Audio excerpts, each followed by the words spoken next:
행복아, 우리 행복아, 엄마 이제 어떻게 살아? 그 소리 끄끄 끊어질 듯 이어지는 딸 아이의 울음소리가 닫힌 방문을 뚫고 제 심장을 갈기갈기 찢어 놓았습니다. 행복하라고 뱃속에서부터 복덩이라고 지어준 그 태명이 지금 딸의 입에서는 세상에서 가장 슬픈 단어가 되어 흘러나오고 있었습니다. 어미 가슴에 대못을 박는다는 게 바로 이런 것이겠지요. 차라리 시퍼런 칼로 제 살점을 도려내는 게 덜 아플 것만 같았습니다. 시댁에만 다녀오면 만삭의 내 딸은 저렇게 죽은 듯이 울었습니다. 금이야 오기야 키운 내 새끼, 세상에서 가장 행복한 신부가 되게 해주고 싶었는데 어쩌다 저 차가운 방문 뒤에 갇혀 태어날 아이의 이름만 부르며 울고 있는 걸까요? 제 숨이 먼저 멎을 것만 같은 그 밤, 저는 방문 손잡이조차 잡지 못했습니다. 문을 열고 들어가 무슨 일이냐고 소리치고 싶었지만 어미의 그 한마디가 되레 딸의 무너진 가슴에 더 큰 짐이 될까봐 그저 입술만 깨물며 서 있을 뿐이었습니다. 하지만 저는 그때 미처 몰랐습니다. 그 밤 딸의 울음소리가 제 남은 인생 전부를 걸어야 하는 거대한 전쟁의 서막이었음을 말입니다. 사연 시작 전에 무료로 할 수 있는 구독과 좋아요를 눌러주시면 제게 큰 힘이 됩니다. 밤새 뜬 눈으로 지새웠습니다. 딸 아이의 울음소리가 잦아들 무렵에는 동쪽 하늘이 희뿌옇게 밝아오고 있었습니다. 시계는 새벽 5시를 가리키고 있었습니다. 저는 소리 없이 부엌으로 가 쌀을 씻었습니다.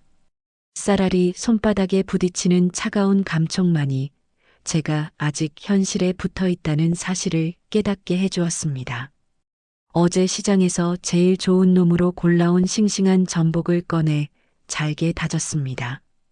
임신한 딸을 위해, 뱃속 손주를 위해 제가 해줄 수 있는 것은 고작 이런 것뿐이었습니다. 고소한 참기름 냄새가 집안에 퍼질 때쯤 수민이의 방문이 조심스럽게 열렸습니다. 밤새 울어 퉁퉁 부은 눈, 핏기 하나 없는 입술, 푸석푸석한 얼굴. 제 딸의 얼굴이 아니었습니다. 29 꽃다운 나이가 무색하게, 몇 년은 더 나이 들어버린 낯선 여자가 거기 서 있었습니다. 엄마 잠 안 잤어? 목소리는 또 얼마나 잠겨 있는지. 제 가슴이 철렁 내려앉았지만 애써 웃어 보였습니다. 지금 제가 무너지면 저 아이는 기댈 곳이 없었습니다. 우리 딸하고 손주 먹일 건데 잠이 대수야? 이리 와 앉아. 엄마가 전복죽 기가 막히게 끓였어. 영양가 듬뿍 넣었으니까 우리 행복이도 좋아할 거야. 수민이는 아무 말 없이 식탁에 와 앉았습니다. 제가 정성껏 떠준 죽을 한 숟가락 입에 넣는가 싶더니 이내 숟가락을 내려놓았습니다. 그리고는 제 눈을 피하며 말했습니다. 그 목소리가 미세하게 떨리고 있었습니다. 맛있다, 엄마. 근데 속이 좀 안 좋네. 나중에 먹을게. 그 순간 알았습니다.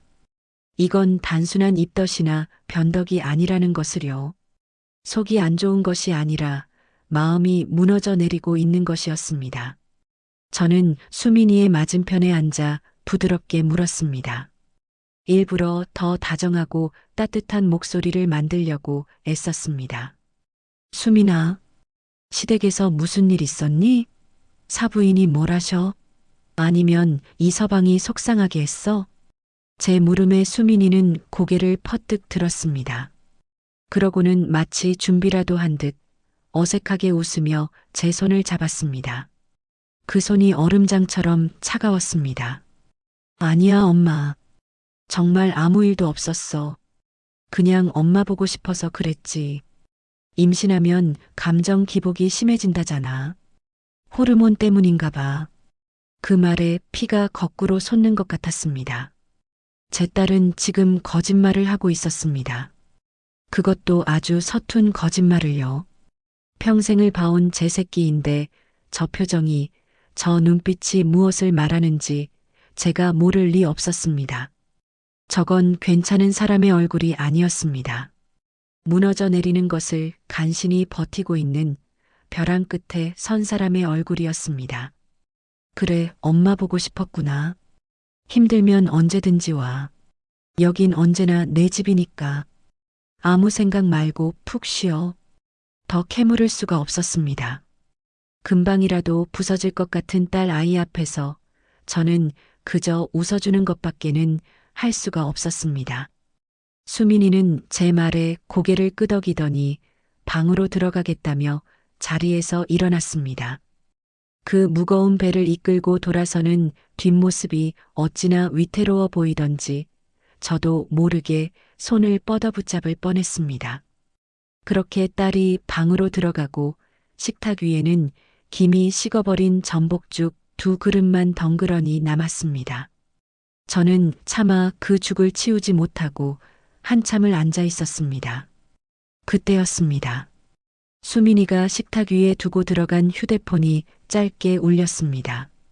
저는 홀린 듯이 그 휴대폰으로 손을 뻗었습니다. 남의 것을 훔쳐보는 나쁜 어미가 되는 것 같아 망설였지만 딸의 핏기 없던 얼굴이 눈앞에 아른거렸습니다. 떨리는 손으로 화면을 켜자 잠금 화면 위로 알림 하나가 떠 있었습니다. 심장이 쿵하고 바닥으로 떨어지는 기분이었습니다. 누구에게 보낸 것일까? 저는 저도 모르게 화면을 쓸어 넘겨 잠금을 풀었습니다. 다행히 비밀번호는 걸려 있지 않았습니다. 그리고 톡 목록 가장 위에 있는 이름. 내 사랑 지훈 씨. 제 사위의 이름이었습니다. 저는 숨을 참고 대화창을 열었습니다. 가장 마지막에 수민이가 보낸 톡들이 화면 가득 펼쳐졌습니다. 지훈 씨 바빠? 톡 좀 봐줘. 무슨 일 있는 건 아니지? 걱정돼서 그래. 내가 뭐 잘못한 거 있어? 어머님 앞에서 실수한 거라도 있으면 말해줘. 내가 다 사과할게. 여보 제발 나 너무 무서워. 수십 통의 톡. 애원하고 빌고 불안에 떠는 제 딸의 목소리가 글자 하나하나에 박혀 있었습니다. 그리고 그 모든 톡들 옆에는 숫자 1이 흔적도 없이 사라져 있었습니다. 텅 비어 있는 그 공간. 그것은 그 어떤 대답보다도 더 잔인한 거절이었습니다. 사위놈은 이 모든 것을 딸의 절규를 하나도 빠짐없이 전부 읽고도 철저하게 짓밟고 무시한 것이었습니다. 손이 부들부들 떨려 휴대폰을 놓칠 뻔했습니다. 이게 대체 무슨 일인가? 세상 다정하던 내 사위가 내 딸을 이토록 철저하게 외면하고 있었다니. 결혼식장에서 제 손을 잡고 수민이를 세상에서 가장 행복한 여자로 만들어주겠다고 맹세하던 그 얼굴이 떠올랐습니다. 사람 좋게 웃으며 저희를 가족으로 맞아주던 사돈댁의 얼굴도 스쳐 지나갔습니다. 그 모든 것이 거짓이었단 말인가. 모든 조각들이 한순간에 맞춰지는 기분이었습니다. 시댁에만 다녀오면 죽을 듯이 울던 딸. 아무 일 없다며 거짓말을 하던 위태로운 표정. 그리고 이 차갑고 잔인한 침묵의 증거까지. 저는 조용히 휴대폰을 제자리에 내려놓았습니다. 그리고 굳게 닫힌 딸의 방문을 바라보았습니다. 이제 더 이상 울음소리는 들리지 않았습니다. 하지만 저는 알 수 있었습니다. 저 문 안에서 제 딸이 얼마나 깊은 절망 속에서 홀로 싸우고 있는지를. 어미는 딸의 거울이라고 했습니다. 딸이 웃으면 어미도 웃고 딸이 울면 어미의 가슴은 찢어집니다. 이제는 제가 울 차례가 아니었습니다. 제 딸을 울게 만든 그들을 피눈물을 흘리게 만들어야 했습니다. 저는 조용히 자리에서 일어났습니다. 더 이상 망설일 시간이 없었습니다. 그들이 내 딸에게 무슨 짓을 했는지 내 눈으로 직접 확인하고 내 귀로 직접 들어야만 했습니다. 그 철옹성 같은 시댁의 문턱을 넘어 그 위선적인 얼굴들 뒤에 숨겨진 진실을 반드시 내 손으로 끄집어내야만 했습니다. 평범한 친정 엄마로 살아온 제 인생은 바로 그날 끝이 났습니다. 다음 날 아침 저는 아무 일도 없었다는 듯이 웃었습니다. 차갑게 식어버린 전복죽을 다시 데우고 딸 아이가 좋아하는 장조림을 꺼내 상을 차렸습니다. 어설픈 위로는 독이라는 것을 알았기 때문입니다. 무너진 두개 섣불리 흙 한 줌 던져 넣었다가는 오히려 더 크게 터져버리는 법이니까요. 지금 제 딸에게 필요한 것은 질문이 아니라 아무것도 묻지 않는 어미의 단단한 일상이었습니다. 수민아, 밥 먹자. 어제 남긴 죽 데우니까 더 맛있다. 제 목소리는 평소와 똑같았지만 제 모든 신경은 방문 너머의 작은 소리 하나까지 잡아내기 위해 곤두서 있었습니다. 한참 만에 나온 수민이는 어제보다 더 초췌한 모습이었습니다. 밤새 한잠도 못 잔 사람처럼 눈밑이 거무죽죽했고 임신 전 입던 헐렁한 티셔츠는 금방이라도 그 마른 어깨에서 흘러내릴 것 같았습니다. 딸은 말없이 식탁에 앉아 숟가락을 들었습니다. 억지로 몇 숟갈 뜨는 모습이 안쓰러워 저는 일부러 밝은 화제를 꺼냈습니다. 어머, 이 장조림 보니까 생각나네. 우리 사위, 이거 참 좋아했잖아. 결혼 전에 집에 인사 왔을 때 이거 한 접시를 혼자 다 비웠지. 아마 제 말에 수민이의 어깨가 움찔하는 것을 저는 놓치지 않았습니다. 딸은 애써 웃으며 대답했습니다. 그랬나 기억 안 나네. 기억이 왜 안 나?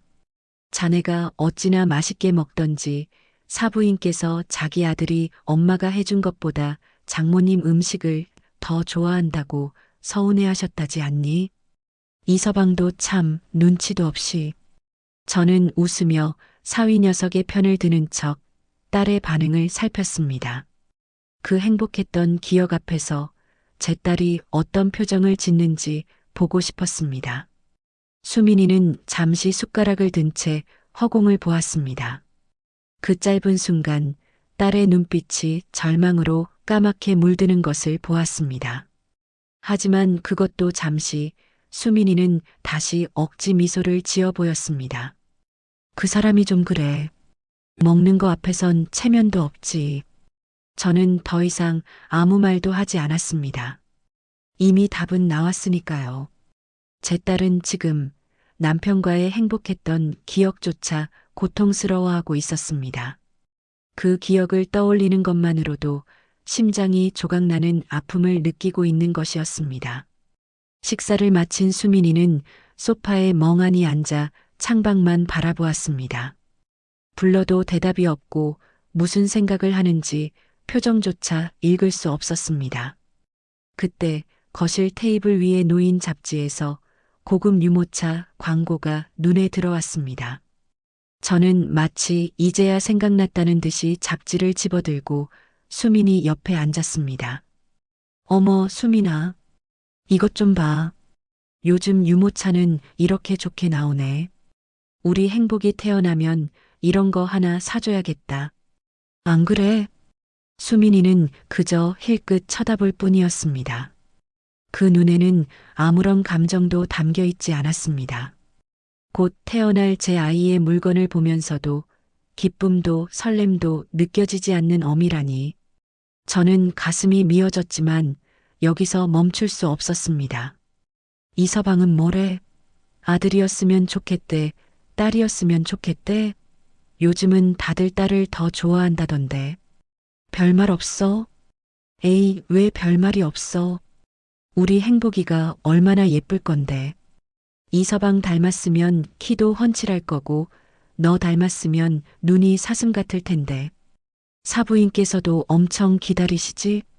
사부인이라는 말에 수민이는 마치 가시에 찔린 사람처럼 몸을 떨었습니다. 그러고는 벌떡 자리에서 일어나며 말했습니다. 나 좀 피곤하네. 방에 들어가서 좀 누워야겠어. 그렇게 딸은 또다시 제게서 도망쳤습니다. 저는 싸늘하게 식어가는 잡지를 손에 든 채 굳게 닫힌 방문을 노려보았습니다. 시댁, 그리고 사위. 그 두 단어는 이제 제 딸을 무너뜨리는 망치와도 같았습니다. 이제 확신이 들었습니다. 이건 부부싸움 같은 가벼운 문제가 아니었습니다. 제 딸은 지금 혼자서는 감당할 수 없는 거대한 벽 앞에서 절망하고 있었습니다. 그리고 그 벽의 이름은 아마도 시댁과 남편일 것이었습니다. 저는 결심했습니다. 이서방에게 직접 전화를 걸어보기로. 제 예상이 맞다면 그는 제 전화 또한 피하거나 무언가 숨기는 듯한 태도를 보일 것이 분명했습니다. 저는 수화기를 들고 번호를 누르기 전 몇 번이나 심호흡을 해야 했습니다. 떨지 말자. 평소처럼 아무것도 모르는 장모처럼. 신호음은 길지 않았습니다. 네 번쯤 울렸을까 뚝 끊기는 소리와 함께 사위의 목소리가 들려왔습니다. 여보세요. 짜증이 섞인 무뚝뚝한 목소리. 목소리에는 일말의 반가움이나 예의조차 묻어있지 않았습니다. 아, 이서방. 나일세. 바쁜가? 아, 장모님. 네, 좀 바쁘네요. 무슨 일이세요? 그 건조한 말투에 심장이 차갑게 식는 것 같았지만 저는 애써 다정한 목소리를 유지했습니다. 다른 게 아니라 수민이가 친정에 와 있는데 몸이 영 안 좋아 보여서 자네가 옆에서 챙겨줘야 할 텐데 걱정이 돼서 전화했지. 수화기 너머로 잠시 침묵이 흘렀습니다. 그러고는 한숨을 쉬는 듯한 소리와 함께 믿을 수 없는 대답이 돌아왔습니다. 걔 원래 좀 유난스럽잖아요. 괜찮을 겁니다. 전 지금 회의 들어가야 해서요. 이만 끊겠습니다, 장모님. 유난스럽다니. 제 귀를 의심했습니다. 만삭의 아내가 제 새끼를 품고 있는 아내가 아프다는데 유난스럽다는 말이 남편 입에서 나올 수 있는 말인가. 분노가 머리끝까지 치밀어 오르는 것을 간신히 누르며 제가 다급하게 말했습니다. 아니, 이서방. 잠깐만. 제가 말을 채 끝내기도 전에 그는 일방적으로 전화를 끊어버렸습니다. 뚜뚜하는 차가운 신호음만이 귓가에 울렸습니다. 그런데 바로 그 순간이었습니다.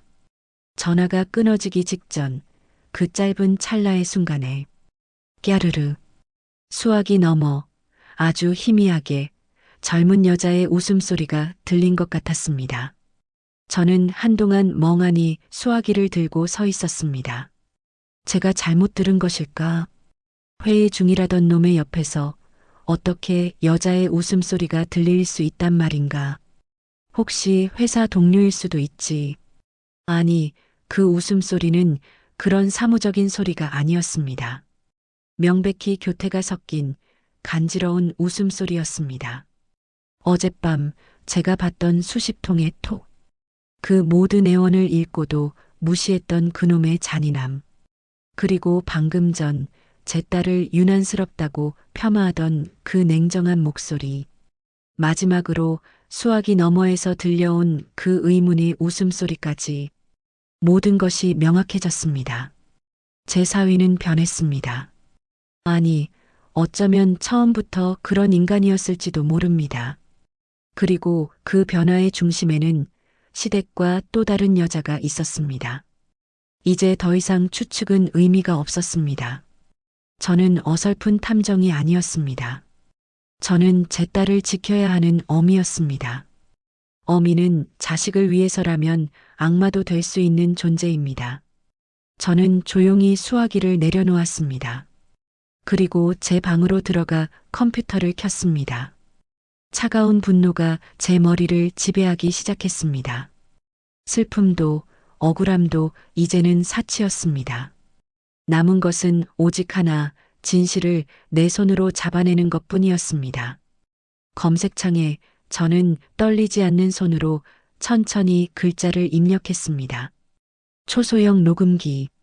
그날 이후 저는 웃고 이야기하고 음식을 하면서도 온전히 제정신이 아니었습니다. 제 영혼의 절반은 늘 굳게 닫힌 딸의 방문 앞에 무릎을 꿇고 있었고 나머지 절반은 차가운 결심을 다지며 서슬퍼런 칼날을 갈고 있었습니다. 평범한 엄마 김영희는 죽었습니다. 이제 저는 오직 내 새끼를 지켜야 한다는 본능만 남은 짐승, 혹은 복수의 화신이 되어가고 있었습니다.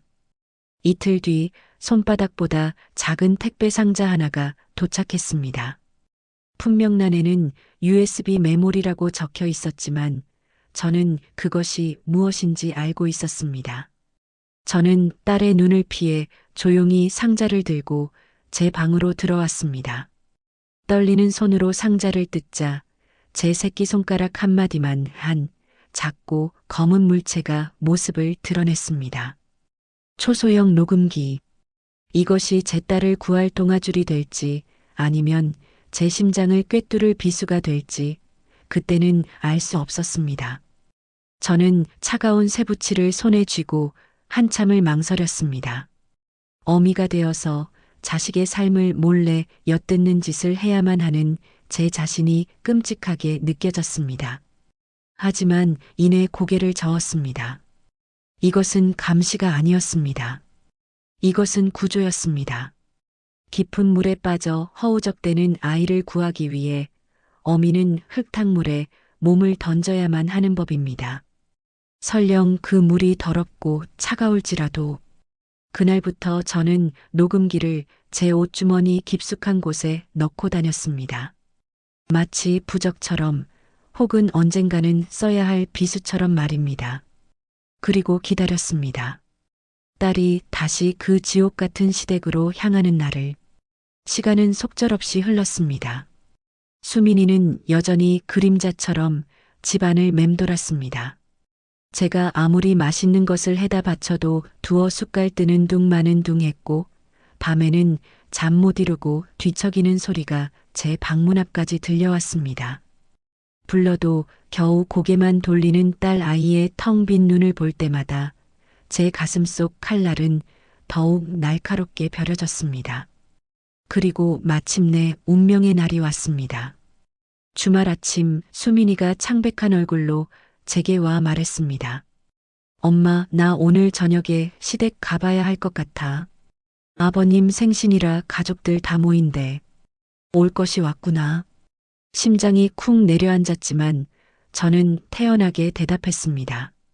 그래, 그럼 가봐야지. 아버님 생신인데 빠질 수 있나? 내가 과일이라도 좀 싸줄까? 내 시어머니 좋아하는 샤인 머스켓 사다 놓은 거 있는데. 저는 일부러 분주하게 움직였습니다. 냉장고에서 과일을 꺼내고 예쁜 보자기를 찾았습니다. 부산을 떠는 제 모습을 본 수민이가 힘없이 말했습니다. 아니야, 엄마. 괜찮아. 그냥 갈게. 무슨 소리야? 빈손으로 가는 법이 어디 있어. 사돈어른 생신인데. 잠깐만 기다려. 엄마가 예쁘게 포장해 줄게. 이것은 제게 주어진 단 한 번의 기회였습니다. 저는 정성껏 과일 상자를 포장하며 수민이에게 말했습니다. 수민아, 엄마가 포장하는 동안 너 가서 가방 좀 가져와 볼래? 차에 두고 내리면 안 되니까 엄마가 과일이랑 같이 챙겨줄게. 아무것도 모르는 딸은 순순히 고개를 끄덕이고는 방으로 들어가 며칠 전 시댁에 들고 갔던 그 가방을 들고 나왔습니다. 제 심장이 미친 듯이 뛰기 시작했습니다. 아이고, 이걸 어쩐다. 포장지가 좀 모자라네. 수민아, 미안한데 저기 안방 서랍에 보면 포장지 여분 좀 있거든. 그것 좀 갖다 줄래? 내가 할게, 엄마. 아니야. 넌 앉아 있어. 무거운 몸으로 뭘 자꾸 움직여. 어서 엄마 좀 갖다 줘. 수민이가 제 등을 떠밀려 안방으로 들어서는 순간 저는 숨을 멈췄습니다. 그리고 주머니 속에서 그 차갑고 단단한 녹음기를 꺼내 들었습니다. 손이 어찌나 떨리는지 몇 번이나 바닥에 떨어뜨릴 뻔했습니다. 저는 재빨리 수민이의 가방을 열었습니다. 그리고 가방 안쪽 작은 주머니의 실밥이 살짝 뜯어진 틈 사이로 녹음기를 깊숙이 밀어 넣었습니다. 마치 끔찍한 범죄라도 저지르는 사람처럼 심장이 목구멍까지 차오르는 것 같았습니다. 녹음기를 넣고 지퍼를 닫기까지 그 짧은 시간이 마치 1년처럼 느껴졌습니다. 제가 겨우 가방을 제자리에 내려놓았을 때 수민이가 포장지를 들고 나왔습니다. 엄마, 이거 맞아? 그거 맞아. 아이고, 우리 딸 고마워. 저는 아무 일도 없었다는 듯이 포장을 마저 했습니다. 제 등은 식은땀으로 축축했지만 제 얼굴은 세상에서 가장 인자한 엄마의 미소를 짓고 있었습니다. 저녁이 되고 수민이가 나갈 채비를 했습니다. 저는 현관까지 따라 나가 딸의 옷매무새를 만져주었습니다. 그리고 딸을 힘껏 끌어안았습니다. 우리 딸 다녀와. 가서 맛있는 거 많이 먹고 무슨 일 있으면 꼭 엄마한테 전화하고. 알았지? 제 목소리가 떨려 나왔습니다. 수민이는 그런 제 마음을 아는지 모르는지 그저 힘없이 고개를 끄덕였습니다. 응, 엄마. 다녀올게. 저는 차에 올라타는 딸의 뒷모습을 그리고 그 아이의 어깨에 들쳐 메인 그 가방을 눈물이 터져 나올 것 같은 심정으로 바라보았습니다. 이제 주사위는 던져졌습니다. 차가 떠나고 저는 그 자리에 한참을 서 있었습니다. 마치 사지로 제 새끼를 떠나보낸 어미처럼 온몸의 힘이 쭉 빠져나갔습니다. 집으로 돌아와 저는 거실 바닥에 그대로 주저앉아 버렸습니다. 그리고 기도했습니다. 제발, 제발 아무 일도 없게 해주십시오. 제가 잘못 생각한 것이게 해주십시오. 녹음기 안에 그저 평범하고 다정한 가족들의 대화 소리만 담겨 있게 해주십시오. 저를 의심 많고 못된 어미라고 욕하셔도 좋으니 제발 제 딸이 더 이상 상처받지 않게 해주십시오. 저는 그렇게 제 인생에서 가장 길고 어두운 밤을 홀로 맞이하고 있었습니다. 시계의 초침 소리가 천둥처럼 귀를 때렸습니다. 1시간, 2시간 시간이 흐를수록 제 속은 새까맣게 타들어갔습니다. 거실을 수십 번, 수백 번 오갔지만 불안한 마음은 좀처럼 가라앉지 않았습니다. 차라리 지금이라도 달려가 딸의 가방을 빼앗아 오고 싶었습니다. 이 모든 것이 그저 늙은 어미의 못된 의심이기를 제 기도가 하늘에 닿기를 애타게 바랐습니다. 밤 11시가 넘었을까? 현관문 비밀번호 누르는 소리가 들렸습니다. 저는 벌떡 일어나 현관으로 달려나갔습니다. 문을 열고 들어서는 딸의 얼굴을 보는 순간 제 심장이 쿵 하고 떨어졌습니다. 나갈 때보다 더 새하얗게 질린 얼굴, 금방이라도 쓰러질 것처럼 위태로운 걸음걸이, 그리고 무엇보다 저를 절망시킨 것은 텅 비어버린 딸의 눈동자였습니다. 영혼이 모두 빠져나가 껍데기만 남은 사람처럼 그 눈에는 아무런 빛도 담겨 있지 않았습니다. 수민아, 왔어? 늦었네. 저녁은 먹었고? 응. 딸은 제 질문에 단 한마디로 대답하고는 신발도 제대로 벗지 않은 채 비틀거리며 제 방으로 향했습니다. 그 뒷모습에 대고 저는 차마 아무 말도 할 수 없었습니다.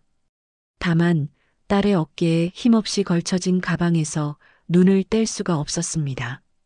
저 안에 모든 진실이 담겨 있었습니다. 수민이가 방문을 닫고 들어간 뒤 저는 한참을 그 앞에 서 있었습니다. 지금 당장이라도 문을 부수고 들어가 가방을 빼앗고 싶었습니다. 하지만 저는 참아야 했습니다. 지금은 아니었습니다. 딸에게 잠시나마 지옥 같은 현실을 잊을 시간이 필요했습니다. 저는 조용히 제 방으로 들어가 문틈으로 딸의 방문을 지켜보았습니다. 1시간쯤 지났을까 방 안의 불이 꺼졌습니다. 저는 고양이처럼 소리 없이 거실로 나갔습니다. 그리고 딸 아이가 소파 위에 아무렇게나 던져두고 들어간 가방으로 다가갔습니다. 가방을 집어드는 제 손이 사시나무처럼 떨렸습니다. 지퍼를 여는 소리가 오늘따라 왜 이리도 크게 들리는지 자고 있는 딸이 깰까봐 숨조차 제대로 쉴 수 없었습니다. 가방 안쪽 제가 녹음기를 숨겨두었던 작은 주머니에 손을 넣었습니다. 차갑고 단단한 감촉. 그것이 손가락 끝에 닿는 순간 저는 저도 모르게 안도의 한숨을 내쉬었습니다. 녹음기를 꺼내든 저는 마치 도둑이라도 된 것처럼 재빨리 제 방으로 돌아와 문을 잠갔습니다. 방 안에 들어와서도 저는 한참을 망설였습니다. 이 작은 기계 안에 과연 무엇이 담겨 있을까? 제발 제발 아무것도 아니어라.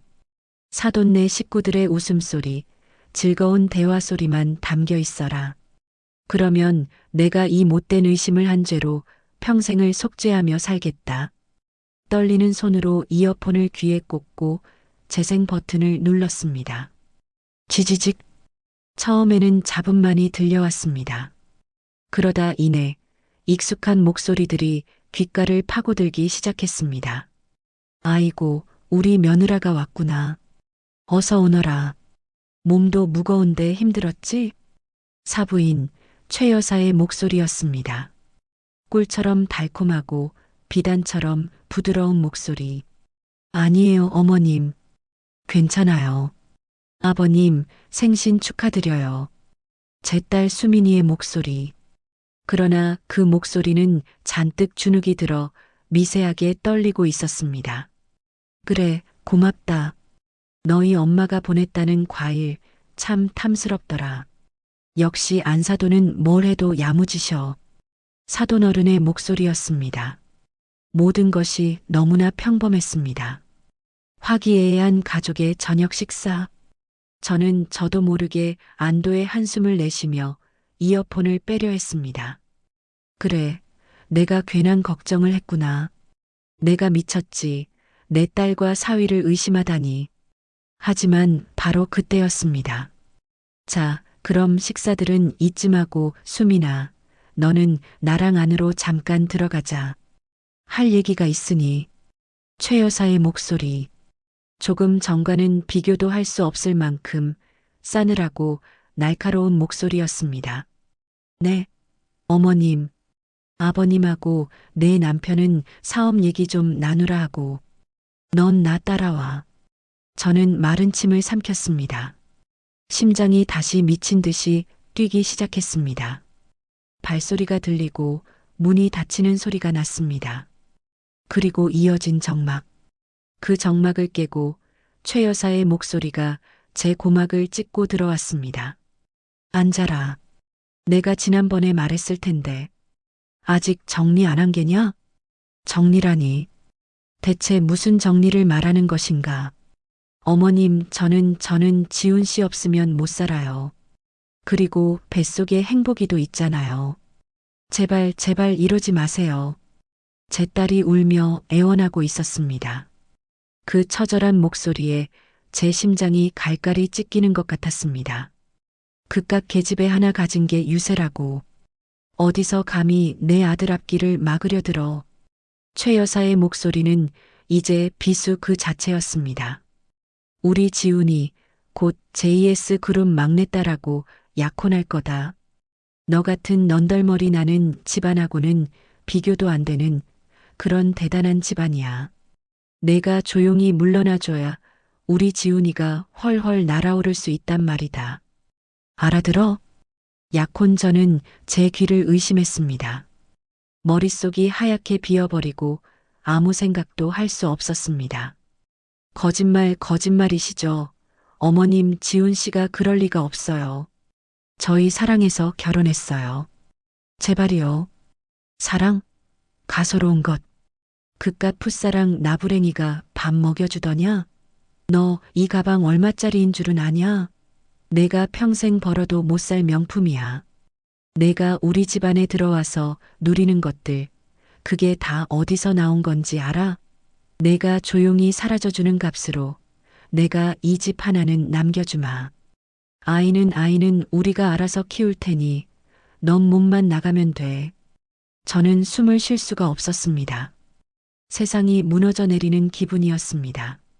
제 딸이, 제 어린 새끼가 지옥의 한복판에서 이런 모욕과 협박을 당하고 있었던 것이었습니다. 싫어요. 절대 못해요. 죽어도 지훈 씨랑 우리 행복이랑 못 떨어져요. 짝! 그 순간 날카로운 마찰음이 제 귀를 때렸습니다. 그리고 이어지는 딸의 작은 신음소리. 이게 아직도 정신을 못 차렸네. 내가 버틴다고 뭐가 달라질 것 같아? 이미 내 남편 마음은 떠났어. 그 애한테 푹 빠져서 너랑 뱃속에 내 새끼는 짐 덩어리 취급한 지 오래라고. 너만 없어지면 돼. 너만. 분노로 온몸이 떨려왔습니다. 저는 이어폰을 집어 던지고 당장이라도 그 집으로 달려가 그 여자의 머리채를 잡고 싶었습니다. 하지만 저는 꼼짝할 수 없었습니다. 아직 끝나지 않았기 때문입니다. 내 사위, 그놈의 목소리를 아직 듣지 못했기 때문입니다. 제발, 제발 내 사위만은 아니기를. 녹음기에서는 한동안 최 여사의 일방적인 폭언과 딸의 흐느낌만이 계속되었습니다. 그러다 다시 문이 열리는 소리가 들렸습니다. 그리고 제가 그토록 기다리고 또 두려워했던 목소리가 들려왔습니다. 어머니, 아직도 이러고 계세요? 사위, 이지훈이었습니다. 저는 저도 모르게 두 손을 모으고 기도했습니다. 제발 내 딸 편을 들어다오. 내 어미를 말리고 내 아내를 감싸 안아다오. 지훈 씨, 여보, 어머님이 나보고 이혼하래요. 당신 다른 여자랑 약혼한다는데 사실 아니지? 그렇죠? 딸의 목소리에는 마지막 희망이 신락 같은 기대가 담겨 있었습니다. 그러나 그 희망을 무참히 짓밟아버린 것은 바로 제 사위였습니다. 하수민아, 제발 좀. 엄마 말씀대로 해.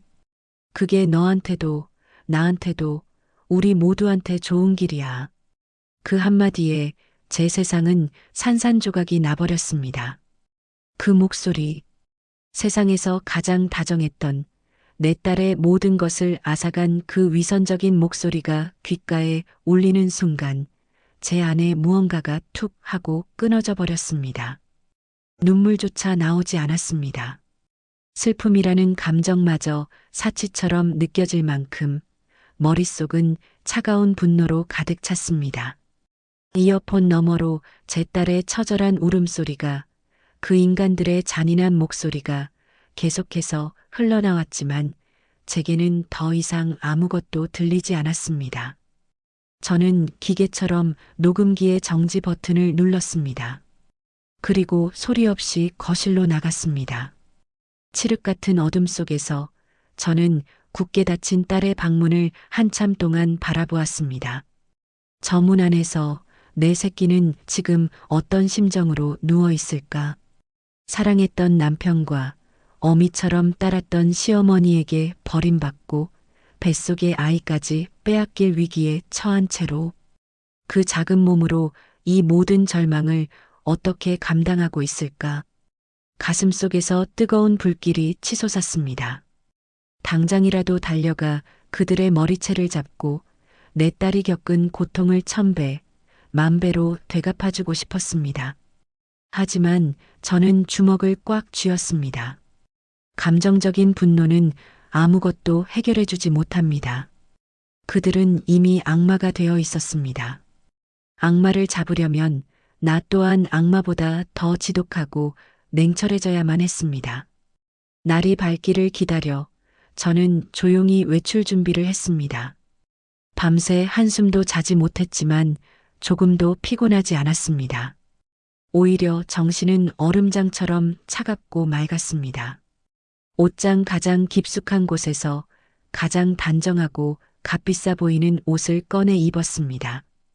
어설프고 불쌍한 피해자의 엄마처럼 보이고 싶지 않았습니다. 기품 있고 당당하게 내 딸의 존엄을 되찾아올 전사처럼 보여야 했습니다. 집을 나서기 전 저는 잠든 딸의 방문을 열고 가만히 얼굴을 들여다보았습니다. 눈물 자국이 얼룩진 창백한 얼굴. 곤히 잠든 모습이 아니라 기절하듯 쓰러져 있는 모습에 가까웠습니다. 저는 딸의 이마를 한번 쓸어주고는 조용히 속삭였습니다. 수민아, 조금만 버텨. 이 어미가 다 끝내줄게. 제가 향한 곳은 서초동 법조타운이었습니다. 수소문 끝에 알아낸 이혼 소송에서 단 한 번도 져본 적이 없다는 여성 변호사의 사무실. 문을 열고 들어서자 단정하게 머리를 빗어넘긴 40대의 여성이 저를 맞았습니다. 박수민 씨 어머니 되시죠? 앉으세요.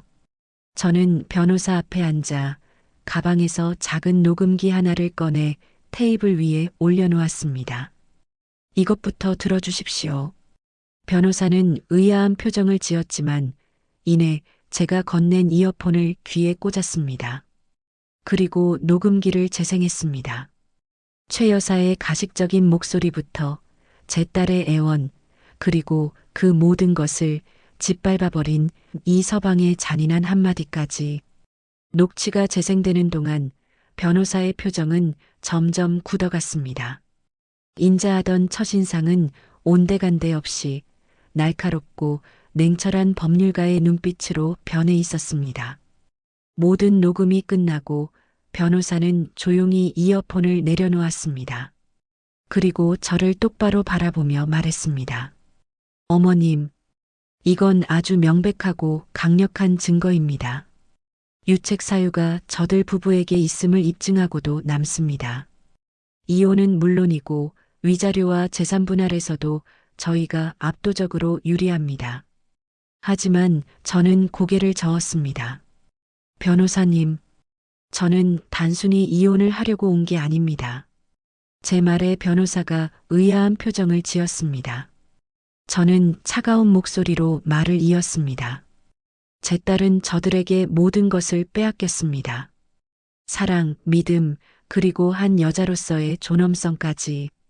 뱃속의 아이 앞에서 남편과 시어머니에게 짐 덩어리 취급을 받으며 쫓겨나야 했습니다. 돈 몇 푼으로 이 상처가 아물 것 같습니까? 저는 그들에게 똑같이 갚아주길 원합니다. 아니, 그 이상으로요. 그들이 제 딸의 인생을 송두리째 망가뜨렸듯 저 역시 그들의 인생을 뿌리부터 뽑아버릴 겁니다. 법이 허용하는 가장 잔인하고 가장 고통스러운 방법으로요. 제 눈빛에서 무언가를 읽었는지 변호사는 자세를 고쳐 앉았습니다. 그리고는 낮은 목소리로 물었습니다. 원하시는 게 구체적으로 무엇입지 어머님? 우선 이혼. 하지만 곱게는 안 됩니다. 이서방, 그놈의 사회적 명예, 직장, 그리고 새로 얻으려던 그 대단하다는 지방까지 모든 것을 잃게 만들 겁니다. 그 상간녀라는 여자도 마찬가지입니다. 남의 가정을 파탄낸 대가를 톡톡히 치르게 해야 합니다. 그리고 최 여사, 제 딸에게 가했던 모든 모욕과 폭행에 대한 책임을 묻고 싶습니다. 마지막으로 그들이 가진 모든 것을 빼앗아 와야 합니다. 제 딸과 곧 태어날 제 손주가 평생을 넉넉하게 살아갈 수 있도록. 제 말을 듣는 동안 변호사의 눈이 가늘어졌습니다. 그녀는 잠시 생각에 잠기더니 이내 결심한 듯 입을 열었습니다. 알겠습니다. 어머님의 뜻이 무엇인지 정확히 이해했습니다. 쉽지 않은 싸움이 되겠지만 불가능하지는 않습니다. 우선 몇 가지 증거를 더 확보해야 합니다. 무엇이 필요합니까? 제가 무엇을 하면 되죠? 첫째, 남편 이지훈 씨와 그 상간녀의 부정행위에 대한 구체적인 증거가 필요합니다. 두 사람이 함께 있는 사진이나 영상, 카드 사용 내역 같은 것들 말입니다. 이건 저희 쪽 협력 업체를 통해 진행할 수 있습니다. 변호사가 말한 협력 업체가 무엇을 의미하는지 저는 단번에 알아차렸습니다. 개요 단계에서 대표님과 논의했던 사설 탐정이었습니다. 둘째, 시어머니의 상습적인 폭언과 폭행에 대한 증거입니다. 오늘의 녹취는 결정적이지만 그 이전부터 지속되어 왔다는 것을 입증하면 가중 처벌을 요구할 수 있습니다. 따님의 진술이나 혹시라도 받아놓은 메시지, 병원 진료 기록 같은 것이 있다면 큰 도움이 됩니다. 셋째, 재산 문제입니다. 남편 명의의 재산을 미리 파악하고 소송 전에 빼돌리지 못하도록 가압류 신청부터 진행해야 합니다. 저희가 이지훈 씨의 모든 금융 정보와 부동산 내역을 조회하겠습니다. 변호사의 말은 막힘이 없었고 그 목소리에는 강한 자신감이 묻어 있었습니다. 저는 어둠 속에서 한 줄기 빛을 본 기분이었습니다. 그럼 저는 뭘 하면 되겠습니까? 어머님께서는 지금처럼 아무것도 모르는 척 따님을 보살펴 주시면 됩니다. 그리고 따님이 안정을 되찾으면 차분하게 대화를 시도해 보십시오. 혹시라도 그동안 남편이나 시어머니에게 받았던 수모나 폭력에 대해 털어놓는다면 그 모든 것을 기록해 주십시오. 가장 중요한 것은 이 모든 계획을 따님은 물론이고 그 누구에게도 발설해서는 안 된다는 겁니다. 상대가 눈치채는 순간 모든 것이 수포로 돌아갈 수 있습니다. 저는 굳게 고개를 끄덕였습니다. 이제 전쟁의 밑그림이 그려졌습니다. 저는 더 이상 슬퍼하는 피해자의 엄마가 아니었습니다. 저는 복수라는 거대한 작전을 지휘하는 사령관이었습니다. 사무실을 나서자 차가운 가을바람이 얼굴을 스쳤습니다. 하지만 저는 조금도 춥지 않았습니다.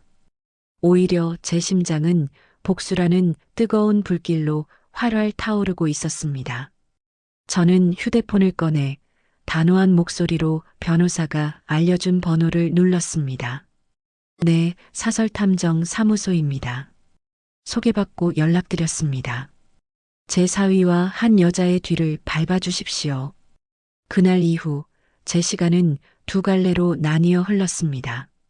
하나는 딸 아이 앞에서 아무것도 모르는 평범한 엄마로 살아가는 시간, 그리고 다른 하나는 어둠 속에서 보이지 않는 칼을 가는 복수의 설계자로 살아가는 시간이었습니다. 저는 낮에는 수민이에게 웃어주며 과일을 깎고 베네쩌고리를 구경하며 태어날 손주에 대한 기대를 나누었습니다. 하지만 해가 지고 딸이 잠들면 저는 차가운 이성을 가진 전사로 돌변했습니다. 사설탐정과의 만남은 신속하고 은밀하게 이루어졌습니다. 번화가의 시끄러운 카페 구석자리에서 만난 그는 평범한 중년 신사처럼 보였지만 그 눈빛만은 날카롭게 빛나고 있었습니다. 저는 군더더기 없이 제가 가진 모든 것을 그에게 털어놓았습니다. 녹취 파일의 사본과 함께 이서방과 시댁 식구들의 이름, 주소, 그리고 제가 아는 모든 정보를 넘겼습니다. 이지훈 상무와 그 주변에 나타난 젊은 여자를 주시해 주십시오. 두 사람이 만나는 모든 순간을 사진이든 영상이든 좋습니다. 모든 것을 기록해 주십시오. 그리고 그 여자가 누구인지, 집안은 어떤지 모든 것을 알아봐 주십시오. 탐정은 말없이 제 이야기를 듣고는 낮은 목소리로 말했습니다.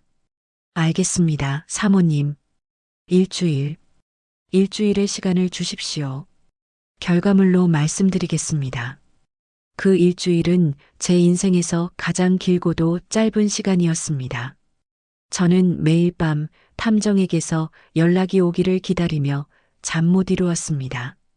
한편으로는 그들의 추악한 행적이 드러나기를 바라면서도 다른 한편으로는 제발 아무것도 나오지 않기를, 이 모든 것이 제 끔찍한 오해이기를 바라는 모순된 마음이 저를 괴롭혔습니다.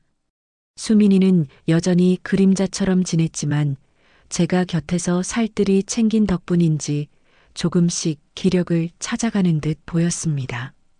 억지로라도 밥을 몇 숟갈 더 떴고 가끔은 텔레비전을 보며 희미하게 웃기도 했습니다. 그 모습을 볼 때마다 제 가슴은 미어졌습니다. 저 아이는 아직 아무것도 모르는데 자신이 믿었던 세상이 얼마나 철저하게 자신을 배신했는지 알게 되면 과연 버텨낼 수 있을까? 하지만 저는 독하게 마음을 먹었습니다. 잠시 아프더라도 썩은 살은 도려내야만 새살이 돋는 법입니다. 그리고 정확히 일주일 뒤 약속된 시간에 탐정에게서 연락이 왔습니다. 결과물이 나왔습니다. 내일 오전 지난번 그곳에서 뵙겠습니다. 짧은 문자였지만 저는 그 너머의 묵직한 의미를 직감할 수 있었습니다. 다음 날 저는 다시 그 카페로 향했습니다. 탐정은 말없이 노란 서류 봉투 하나를 제 앞에 내밀었습니다. 제 손이 미세하게 떨려왔습니다. 판도라의 상자를 여는 심정으로 저는 봉투를 열었습니다. 가장 먼저 눈에 들어온 것은 수십 장의 사진들이었습니다. 첫 번째 사진. 고급 호텔의 발레 파킹 존 앞에서 제 사위 이지훈이 낯선 여자를 위해 차 문을 열어주고 있었습니다. 그 여자는 환하게 웃으며 이서방의 팔짱을 끼고 있었습니다. 두 번째 사진.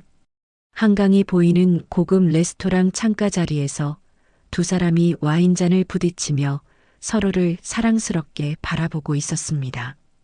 이서방의 눈빛은 제 딸 수민이를 바라보던 그 눈빛과 똑같았습니다. 아니, 그보다 더 깊고 뜨거워 보였습니다. 세 번째 사진. 백화점 명품관에서 이서방이 그 여자에게 목걸이를 걸어주고 있었습니다. 그 여자는 거울에 비친 제 모습을 보며 행복한 미소를 감추지 못했고 이서방은 그런 그녀의 어깨를 감싸 안고 있었습니다. 사진을 넘길수록 제 숨이 가빠왔습니다. 그들은 연인이었습니다. 누가 보아도 의심의 여지가 없는 사랑에 빠진 연인. 만삭의 아내를 친정에 보내놓고 남편이라는 작자는 다른 여자와 희희낙낙하며 미래를 즐기고 있었던 것입니다. 저는 마지막 사진을 보고 결국 터져 나오려는 헛웃음을 참아야 했습니다. 그들이 들어간 곳은 시내의 한 고급 오피스텔이었습니다. 그리고 다음 날 아침이 되어서야 다른 옷차림으로 나오는 모습까지 모든 것이 명백했습니다. 저는 떨리는 손으로 사진들을 내려놓고 서류 뭉치로 눈을 돌렸습니다. 그곳에는 탐정이 조사한 상간녀의 신상이 빼곡하게 적혀 있었습니다. 한유라, 만 28살, JS그룹 한병준 회장의 외동딸, 현재 JS그룹 기획실 팀장으로 재직 중. 녹취록에 나왔던 그 JS그룹이 맞았습니다. 모든 퍼즐 조각이 맞춰졌습니다. 이서방과 최 여사는 더 큰 부와 명예를 위해 제 딸과 뱃속의 손주를 버리기로 작정한 것이었습니다. 서류에는 한유라라는 여자의 개인 SNS 주소까지 적혀 있었습니다. 그날 밤 저는 딸이 잠든 것을 확인하고 컴퓨터 앞에 앉았습니다. 그리고 그 여자의 SNS에 들어갔습니다. 그곳은 온갖 명품과 화려한 파티, 값비싼 음식들로 가득한 과시의 공간이었습니다. 그리고 제 눈을 멈추게 한 게시물 하나. 나의 소울메이트, 제이와 함께, 디데이백, 이라는 글과 함께 모자이크 처리된 남자와 다정하게 찍은 사진이 올라와 있었습니다. 그리고 그 남자가 차고 있는 시계. 제가 수민이와 함께 결혼기념일 선물로 이서방에게 사주었던 바로 그 시계였습니다. 디데이백은 아마도 그들의 약혼식까지 남은 날짜일 터였습니다. 제 딸이 뱃속에 아이를 낳을 날과 비슷한 시기. 그들은 제 딸이 아이를 낳는 동안 자신들의 화려한 미래를 축하할 준비를 하고 있었던 겁니다. 저는 조용히 컴퓨터를 껐습니다. 더 이상 확인할 것은 없었습니다. 모든 증거는 제 손에 들어왔습니다. 그들의 더럽고 추악한 비밀이 담긴 사진들, 녹취 파일, 그리고 이 모든 것을 증명해 줄 서류까지. 이제 남은 것은 복수뿐이었습니다. 저는 서류 봉투를 가슴에 품고 조용히 베란다로 나갔습니다. 차가운 밤 공기가 폐부 깊숙이 스며들었습니다. 저 멀리 도시의 불빛들이 아득하게 빛나고 있었습니다. 저 수많은 불빛 아래 제 사위 놈과 그 여자는 지금쯤 달콤한 꿈을 꾸고 있겠지요. 자신들의 발밑이 무너져 내리고 있는 줄도 모른 채 저는 굳게 결심했습니다. 단순히 이혼 소송에서 이기는 것으로는 부족했습니다. 그들이 제 딸에게 주었던 절망과 수치심을 고스란히 돌려주어야만 했습니다. 이서방, 그놈이 그토록 원했던 사회적 성공과 명예를 한순간에 잿더미로 만들고 그 잘난 JS 그룹의 외동딸이라는 한유라에게는 상간녀라는 지울 수 없는 주홍 글씨를 새겨줄 것이었습니다. 그리고 그 모든 것을 조종한 악마, 최 여사에게는 아들의 몰락을 제 눈으로 똑똑히 지켜보게 하는 가장 큰 고통을 안겨줄 것이었습니다. 폭풍전야. 이제 곧 제가 만든 거대한 폭풍이 그들을 덮칠 것이었습니다. 저는 그저 가장 효과적인 시기와 방법을 고르기만 하면 되었습니다. 제 손에 들린 이 증거들은 이제 그들의 숨통을 끊어놓을 날카로운 비수가 될 것이었습니다. 이제 시작해볼까? 저는 어둠이 내린 거실에 홀로 앉아 제 손에 들린 2개의 봉투를 내려다보았습니다. 하나는 제 사위, 이지훈이 다니는 대기업의 감사팀으로 향할 것이었고, 다른 하나는 JS 그룹 한병준 회장의 자택으로 배달될 것이었습니다. 그 안에는 그들의 아들과 딸이 벌인 추악한 행각이 고스란히 담겨 있었습니다. 이혼 소장을 보내기 전에 저는 그들이 가장 소중하게 여기는 것들, 바로 사회적 체면과 명예부터 무너뜨리기로 결심했습니다. 법의 심판은 그 다음이었습니다. 변호사와 탐정은 말렸습니다. 섣불리 증거를 노출하면 상대가 대비할 시간을 주게 되어 소송에 불리해질 수 있다고 했습니다. 하지만 저는 그들의 조언을 따르지 않았습니다. 저는 단순히 소송에서 이기고 싶었던 게 아니었으니까요. 저는 그들이 쌓아 올린 위선의 성이 가장 밑바닥부터 처참하게 무너져 내리는 것을 보고 싶었습니다. 제 딸이 겪었던 절망과 수치심을 그들도 똑같이 느끼게 해주고 싶었습니다. 다음 날 아침 저는 아무도 모르게 우체국으로 향했습니다. 2개의 익명 등기 우편. 제 손을 떠난 그 봉투들이 어떤 태풍을 몰고 올지 저는 정확히 알고 있었습니다. 집으로 돌아온 저는 아무 일도 없었다는 듯 딸을 위해 점심을 준비했습니다. 수민이는 며칠 전보다 한결 편안해진 얼굴로 말했습니다. 엄마, 나 어제는 꿈도 안 꾸고 푹 잤어. 엄마 밥 먹어서 그런가 봐. 저는 웃으며 딸의 머리를 쓰다듬어 주었습니다. 그럼 엄마가 있는데 무슨 걱정이야. 우리 행복이도 좋은지 뱃속에서 춤을 추네. 제 손길 아래 딸의 배가 부드럽게 움직였습니다. 저는 이 작은 생명과 제 모든 것인 딸을 지키기 위해서라면 악마와도 기꺼이 손을 잡을 수 있었습니다. 그리고 이틀 뒤 첫 번째 소식이 들려왔습니다. 변호사에게서 온 전화였습니다. 어머님, 지금 난리가 났습니다. 이지훈 상무, 오늘부로 대기 발령 조치 내려졌다고 합니다. 회사 내부 감사팀에서 긴급 조사가 시작됐고 법인카드 유용 및 품위유지 의무 위반 혐의라고 합니다. 저는 담담하게 대답했습니다. 그렇습니까? 아무래도 어머님께서 보내신 자료가 결정적인 역할을 한 것 같습니다. 사내에서는 이미 불륜 사실이 파다하게 퍼졌고 상대가 JS 그룹 딸이라는 것까지 알려져서 뒤집어졌다고 합니다. 저는 조용히 전화를 끊었습니다. 이것은 시작에 불과했습니다. 이서방, 그놈은 이제 추락할 일만 남았습니다. 그가 그토록 중요하게 여겼던 회사에서의 성공과 평판은 오늘부로 끝이 난 것입니다. 진짜 폭풍은 그날 저녁에 터졌습니다. 저녁 뉴스를 보고 있던 제 휴대폰이 불이 나도록 울리기 시작했습니다. 발신인은 뜻밖에도 그동안 제 전화를 피하기만 했던 최 여사였습니다. 저는 일부러 받지 않았습니다. 애가 달아 미쳐버릴 때까지 저는 그녀를 철저히 외면할 작정이었습니다. 계속되는 전화벨 소리에 수민이가 불안한 얼굴로 물었습니다. 엄마, 누구야? 왜 전화 안 받아? 스팸 전화인가 보지. 신경 쓰지 마. 제가 그렇게 말하는 순간 TV 화면에 익숙한 얼굴이 등장했습니다. JS그룹의 한병준 회장이었습니다. 그는 기자들 앞에서 허리를 90도로 숙이며 대국민 사과를 하고 있었습니다. 저의 딸이 일으킨 불미스러운 일로 심려를 끼쳐드려 대단히 죄송합니다. 모든 것이 자식을 제대로 가르치지 못한 제 불찰입니다.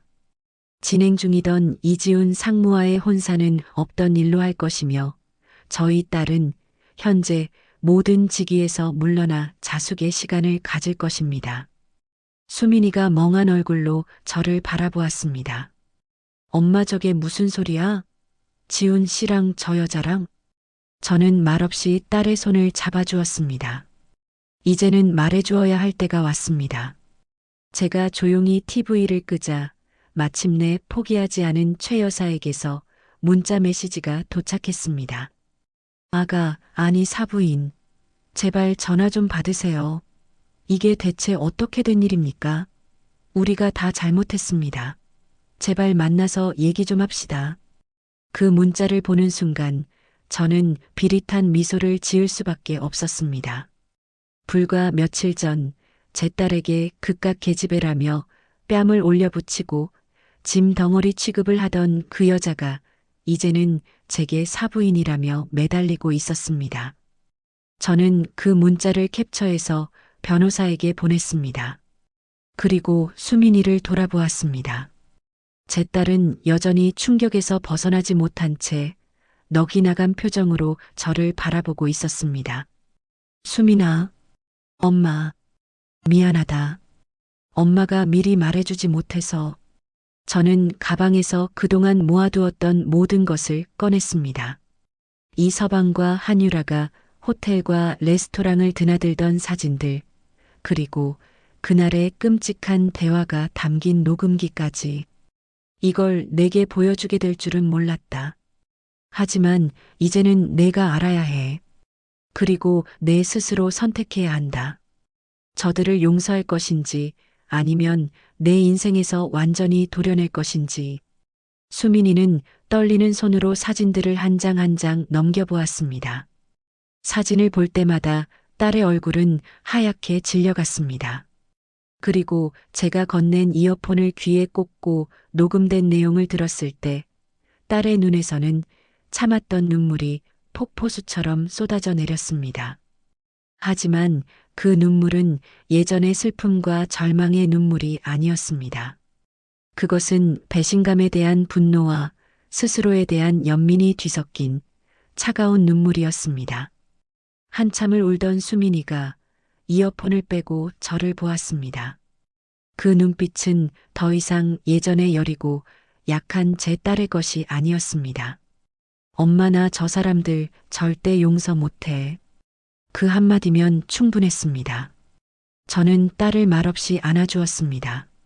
다음 날 변호사를 통해 이혼 소장과 함께 이지훈을 상대로 한 위자료 청구 소송, 한유라를 상대로 한 상간녀 위자료 청구 소송, 그리고 최 여사를 상대로 한 접근금지 가처분 신청 및 폭행, 협박에 대한 고소장이 동시에 접수되었습니다. 이제 진짜 전쟁이 시작된 것이었습니다. 사회적인 매장으로 끝낼 생각은 처음부터 없었습니다. 그것은 그저 법이라는 가장 강력하고 차가운 칼로 그들의 숨통을 끊기 전에 그들의 팔다리를 먼저 잘라낸 것에 불과했습니다. 저는 이제 그들이 가진 마지막 한 조각까지 빼앗아 올 것이었습니다. 법정의 공기는 차갑고 건조했습니다. 방청석 한쪽에는 최 여사와 그의 남편이, 다른 한쪽에는 한병준 회장 부부가 망연자실한 표정으로 앉아 있었습니다. 증인석에 앉은 제4위, 아니, 이제는 남이 될 이지우는 핏기 하나 없는 얼굴로 고개를 숙이고 있었습니다. 모든 증거가 공개될 때마다 법정 안은 낮은 탄식과 경악의 소리로 가득 찼습니다. 우리 측 변호사는 한치의 흔들림도 없는 목소리로 그들이 저지른 모든 죄를 낱낱이 밝혔습니다. 만삭의 아내에게 쏟아부은 폭언과 협박이 담긴 녹취록, 다른 여자와 미래를 즐기는 사진들, 그리고 그 모든 것을 조직적으로 공모한 정황까지. 상대 측 변호사는 어떻게든 상황을 막아보려 애썼지만 명백한 증거들 앞에서 그들의 변명은 궁색하기 짝이 없었습니다. 판결은 길지 않았습니다. 판사는 엄숙한 목소리로 판결문을 읽어 내려갔습니다. 피고 이지훈과 원고 박수민은 이혼한다. 혼인 파탄의 주된 책임은 피고 이지훈에게 있으므로 피고는 원고에게 위자료 3억 원을 지급한다. 또한 혼인 기간 중 형성된 재산의 50%를 원고에게 분할한다. 자녀의 친권 및 양육권은 원고 박수민에게 있으며 피고는 자녀가 성년이 될 때까지 매월 양육비 300만 원을 지급하라. 또한 피고 한유라는 원고의 정신적 고통에 대한 책임이 인정되므로 원고에게 위자료 5천만 원을 지급하라. 피고 최 여사의 상습적 폭언 및 협박 혐의는 별도의 형사재판으로 진행될 것이며 재판이 끝날 때까지 원고와 그 가족에게 100m 이내 접근을 금한다. 모든 것이 끝나는 순간이었습니다. 최 여사는 법정 바닥에 주저앉아 통곡했고 한병준 회장은 분노를 참지 못하고 이지훈을 노려보았습니다. 이지훈은 그저 멍하니 텅 빈 눈으로 허공만 바라보고 있었습니다. 모든 것을 잃은 자의 모습이었습니다. 제 옆에 앉아있던 수민이는 조용히 눈물을 흘렸습니다. 하지만 그 눈물은 더 이상 슬픔의 눈물이 아니었습니다. 길고 어두웠던 터널을 지나 마침내 빛을 보게 된 자의 안도의 눈물이었습니다. 저는 말없이 딸의 어깨를 감싸 안았습니다. 법정을 나서자 최 여사가 미친 사람처럼 제게 달려들었습니다. 사부인, 아니, 이 여편네야. 내가 어떻게 우리 아들 인생을 이렇게 망쳐놓을 수가 있어. 하지만 그녀는 제게 닿기도 전에 법원 경위들에게 제지당했습니다. 저는 그런 그녀를 차갑게 내려다보며 말했습니다. 내 딸 인생을 망친 건 당신들이야. 당신들이 뿌린 씨앗을 당신들이 거둔 것뿐이라고. 그 말을 끝으로 저는 수민이의 손을 잡고 그 지옥 같은 곳을 빠져나왔습니다. 차가운 법원 건물을 등지고 쏟아지는 햇살을 맞는 순간 저는 비로소 숨을 제대로 쉴 수 있었습니다. 모든 것이 끝났습니다. 몇 달의 시간이 흘렀습니다. 그동안 세상은 참 많이 변해 있었습니다. 이지우는 회사에서 완전히 쫓겨났고 막대한 위자료와 재산분할금 때문에 집까지 팔아 길거리에 나앉았다는 소식이 들려왔습니다.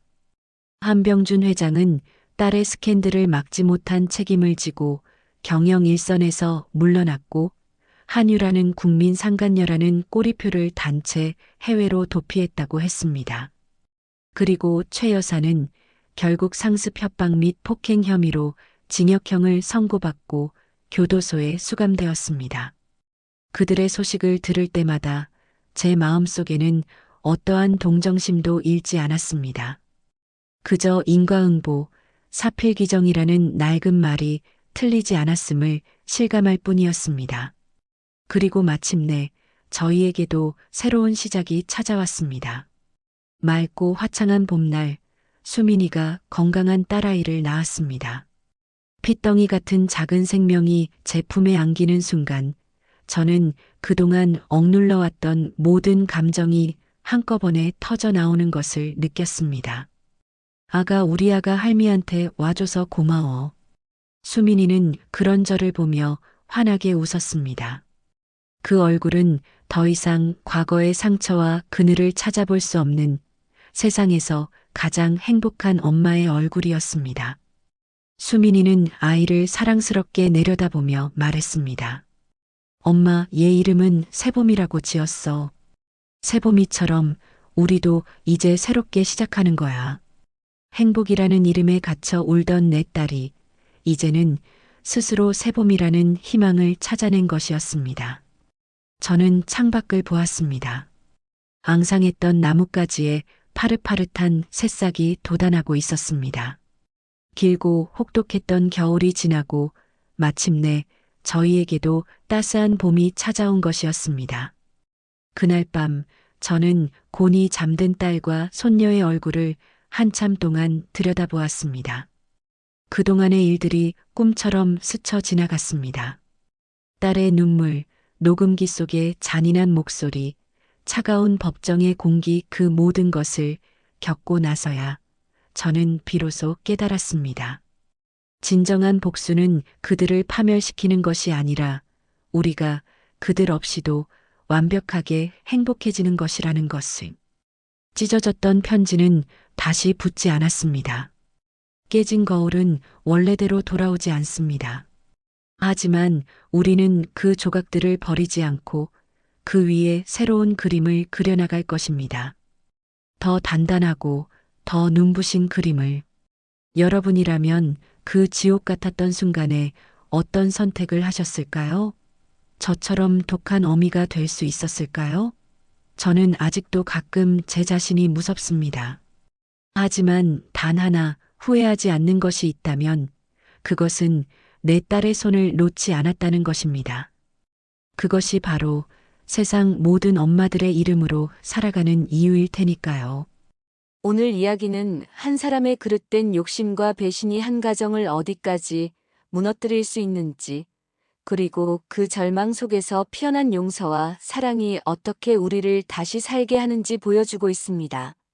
인생에는 되돌리고 싶은 순간들이 누구에게나 있기 마련입니다. 오늘 이야기 속 인물들처럼 돌이킬 수 없는 잘못을 저질렀을 수도 있고, 혹은 배신감에 대한 분노로 잠 못 이루는 밤을 보내고 있을지도 모릅니다.